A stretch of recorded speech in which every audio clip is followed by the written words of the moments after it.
எண்ணெய்கள்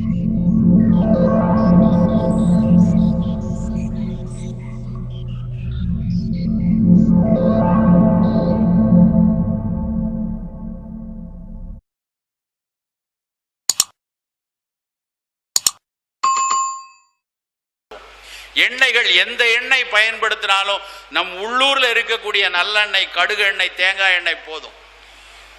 olive oil சாப்பிட்டா heart அட்டாக்கே வராதுன்னு அட்வர்டைஸ் பண்றானே அப்படின்னு சொல்லலாம். உலகத்தில் ஆலிவ் ஆயில் எந்த கண்ட்ரியில் அதிகமாக சாப்பிட்றாங்களோ அங்கதான் அதிக ஹார்ட் அட்டாக் இன்னைக்கும் நடந்து கொண்டு இருக்கிறது. அதனால தயவு செய்து வணிகம் முன்னிறுத்தக்கூடிய எண்ணெய்களை பயன்படுத்தாதீங்க. நாம ஒருவேளை ஒட்டுமொத்தமா ஓட்ஸ் சாப்பிட ஆரம்பிச்சாலோ, இல்லை நாம எல்லாரும் ஒட்டுமொத்தமா ஆலிவ் ஆயிலை பயன்படுத்த ஆரம்பிச்சாலோ, தலைகீழ நின்னாலும் மும்பையிலையோ இல்லை சென்னையிலையோ இல்லை திருநெல்வேலியிலையோ ஆலிவ் மரத்தை நட முடியாது. இல்லை ஓட்ஸை எங்கேயாவது காவிரி கரை ஓரத்தில் இல்லை கங்கை கரை ஓரத்தில் நடத்த முடியுமா? முடியாது. கடைசி வரைக்கும் ஸ்பெயின்லையும் ஆஸ்திரேலியாலையும் போய் ஆலிவ் ஆயில் தான் பிச்சை தான் எடுக்கணும். நமக்கு அது தேவையில்லை. அவன் நல்லதா கெட்டதாங்கிறது ரெண்டாவது விஷயம், நமக்கு அவசியம் இல்லை. நல்ல எண்ணெய்னு பேர் வச்சது தேங்காய் எண்ணெய்னா தேங்காய் எண்ணெய் வந்துச்சு தேங்காய் எண்ணெய்னு வச்சா, கடலையில இருந்தது கடலை எண்ணெய்னு வச்சா, எள்ளுல இருந்து வந்தது எள்ளெண்ணெய் தானே வச்சிருக்கணும். ஏன் நல்ல எண்ணெய்னு வச்சாங்க? அவ்வளவு மிகச்சிறந்த எண்ணெய் அது.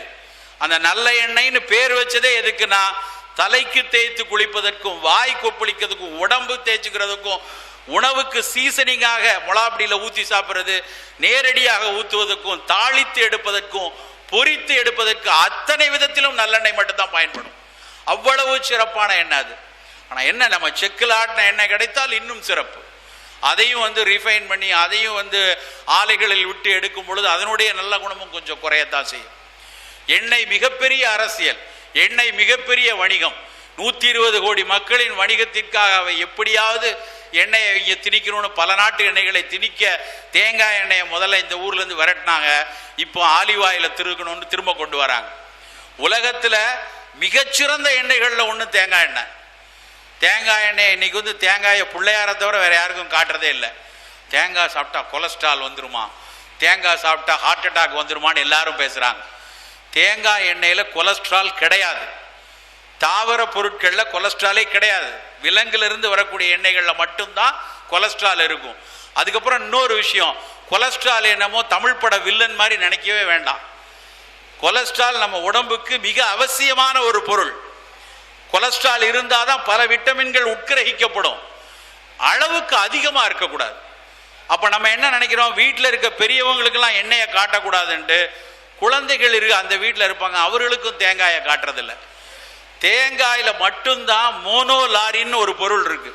இந்த மோனோலாரின்கிற பொருள் தேங்காயை தவிர இருக்கக்கூடிய இன்னொரு ஒரே இடம் தாய்ப்பால் மட்டும்தான். அவ்வளவு சிறப்பான பொருள் தேங்காய். குழந்தைகளுக்கு தேங்காய் திருவுல கொடுங்க.